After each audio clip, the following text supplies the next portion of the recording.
Excellences, Mesdames et Messieurs les ambassadeurs, les représentants des ambassades et des organisations internationales accréditées au Maroc, chers partenaires et amis marocains, mes chers compatriotes, Mesdames et Messieurs. En tant qu'ambassadeur du Royaume de Thaïlande au Royaume du Maroc depuis presque 2 ans, je me réjouissais à l'idée de vous accueillir tous et toutes en ma résidence pour célébrer la fête du 5 décembre, comme c'est habituellement le cas, mais c'est malheureusement impossible cette année en raison de la situation actuelle. J'ai donc décidé de la célébrer différemment en m'adressant à vous aujourd'hui par le biais des réseaux sociaux. Excellences, Mesdames et Messieurs, le 5 décembre de chaque année marque le jour le plus significatif pour tous les Thaïlandais, car c'est à la fois la fête nationale du Royaume de Thaïlande, l'anniversaire de la naissance de Feu Sa Majesté le roi Bhumibol Adulyadej et la fête des pères de Thaïlande. Au niveau mondial, le 5 décembre, en tant qu'anniversaire de la naissance de Feu Sa Majesté le roi Bhumibol Adulyadej, a également été choisi par les Nations Unies pour célébrer la Journée mondiale des sols. Cet événement se tient chaque année afin d'attirer l'attention sur l'importance d'un sol en bonne santé et préconiser la gestion durable des ressources en sol.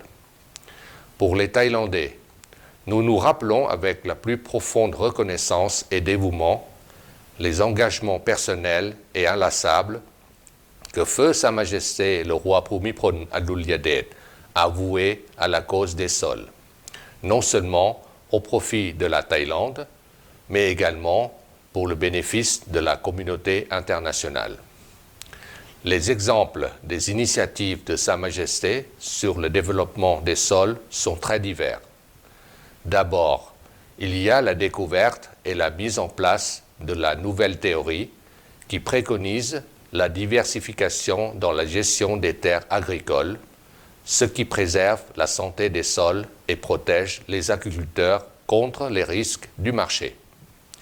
Ensuite, il y a le développement de la méthode de plantation des vétivers, une plante à racines profondes capable d'aider à bloquer l'érosion des sols. Enfin, le projet Glendin, qui veut littéralement dire jouer un tour au sol ou stimuler le sol, projet qui utilise la technologie pour réduire l'acidité du sol. Excellences, Mesdames et Messieurs, l'année 2020 revêt une importance toute particulière pour les relations entre la Thaïlande et le Maroc, car c'est l'année où nous célébrons le 35e anniversaire de l'établissement des relations diplomatiques entre nos deux royaumes. Durant ces 35 dernières années, nous constatons avec la plus grande fierté les relations privilégiées entre nos deux familles royales et entre nos deux nations caractérisées par la réciprocité, le respect, la solidarité et des valeurs de paix partagées.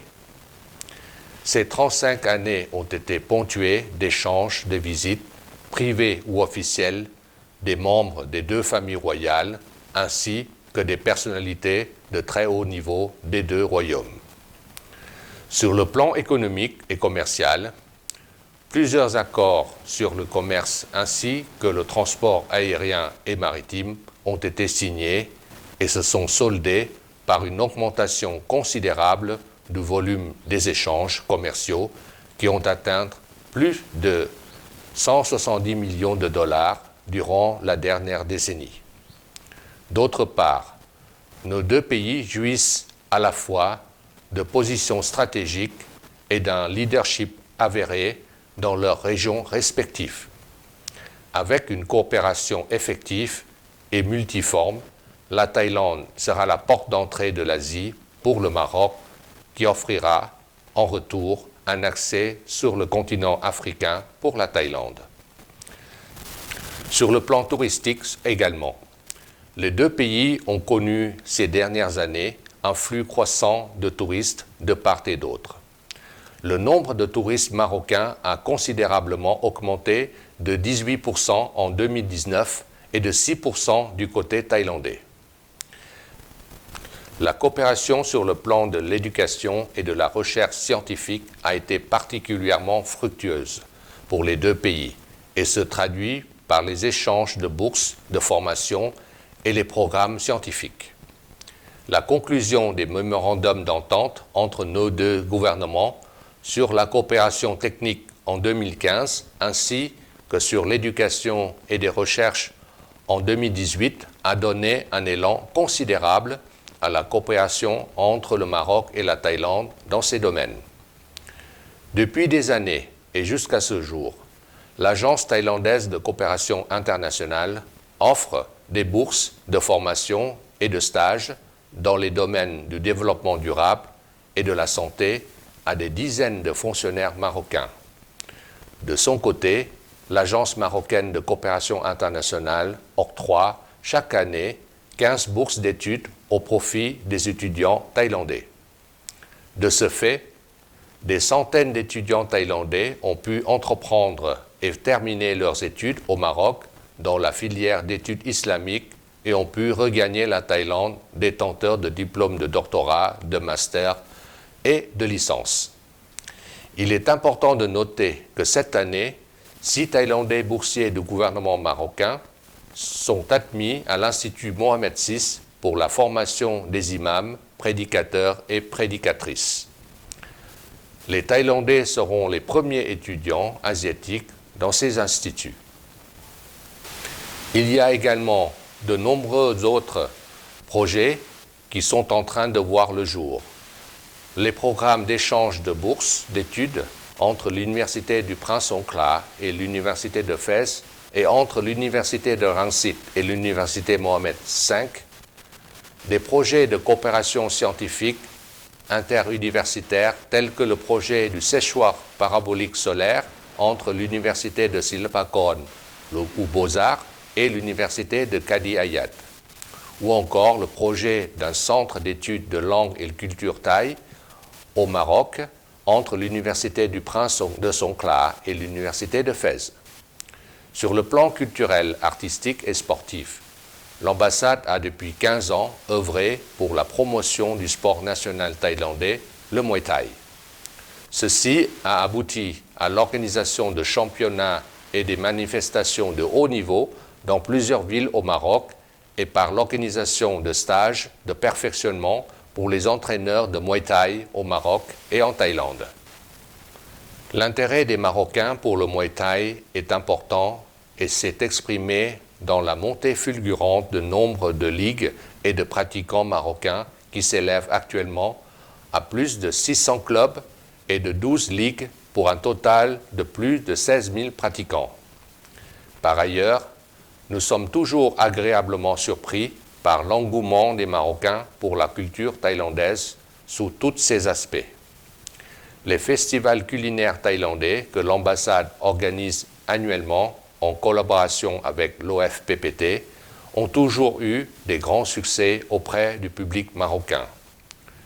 Sur le plan des relations multilatérales, les deux pays ont également apporté des soutiens continus et réciproques aux programmes des uns et des autres dans les forums multilatéraux pour faire avancer les projets internationaux et relever les défis communs.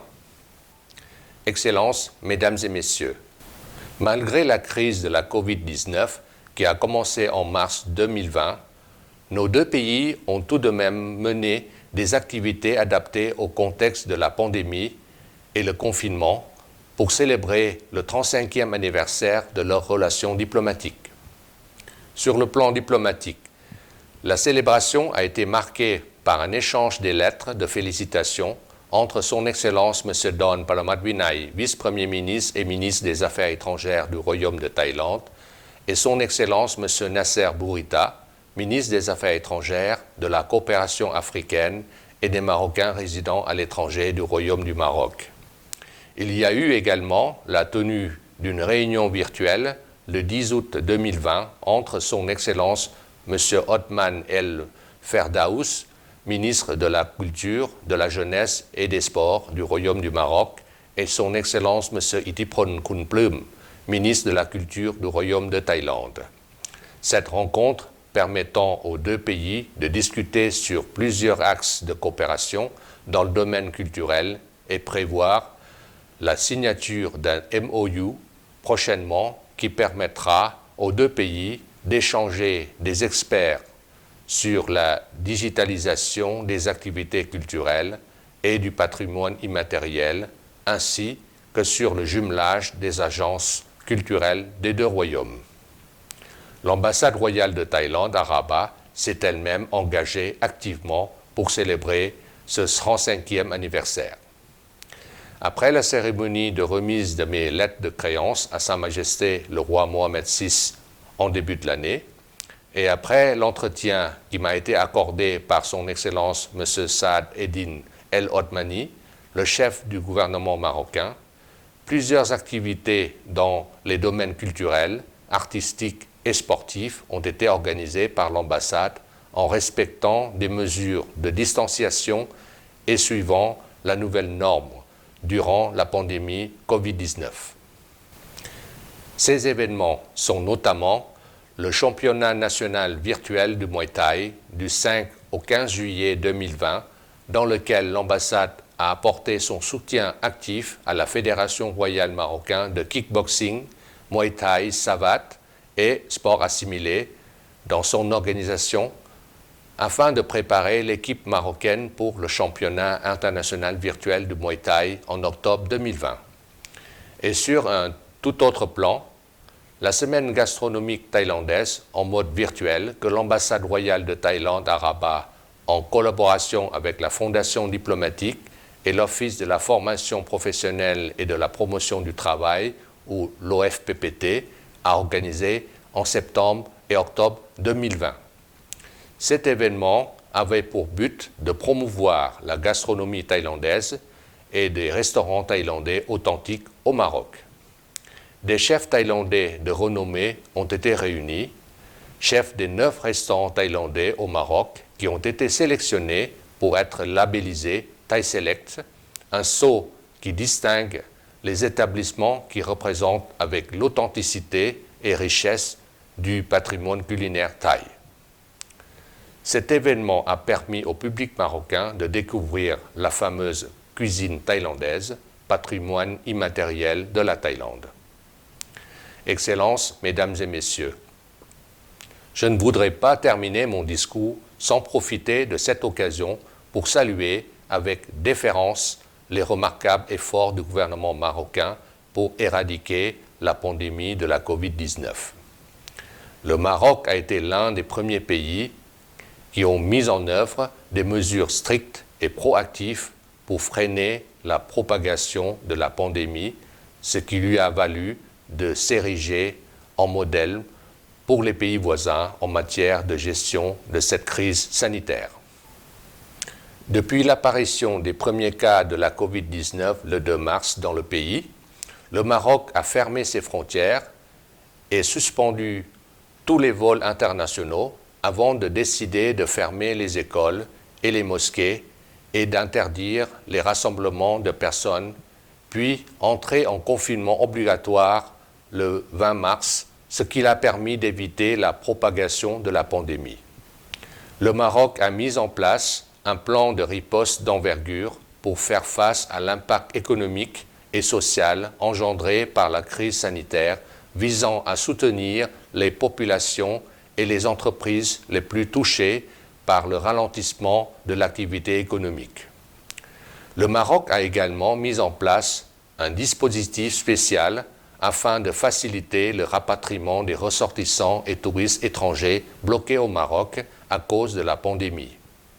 Grâce aux efforts louables des autorités marocaines dans ce sens, notre ambassade a pris part avec succès dans l'opération de rapatriement de quelques dizaines des ressortissants de 7 pays, à savoir la Thaïlande, le Japon, le Guatemala, le Mexique, le Brésil, le Pérou et le Canada, dans le cadre d'un vol affrété organisé depuis l'aéroport Mohamed V de Casablanca le 14 mai 2020 vers Paris, ce qui a reflété la solidarité de la communauté internationale en temps de crise. La Thaïlande, elle aussi, a dû faire face aux mêmes défis et s'en est très bien sortie. Elle a été désignée par l'OMS comme un excellent exemple dans la lutte contre le coronavirus. En effet, le succès de la Thaïlande était le résultat de l'engagement du pays à investir dans ses infrastructures de santé publique.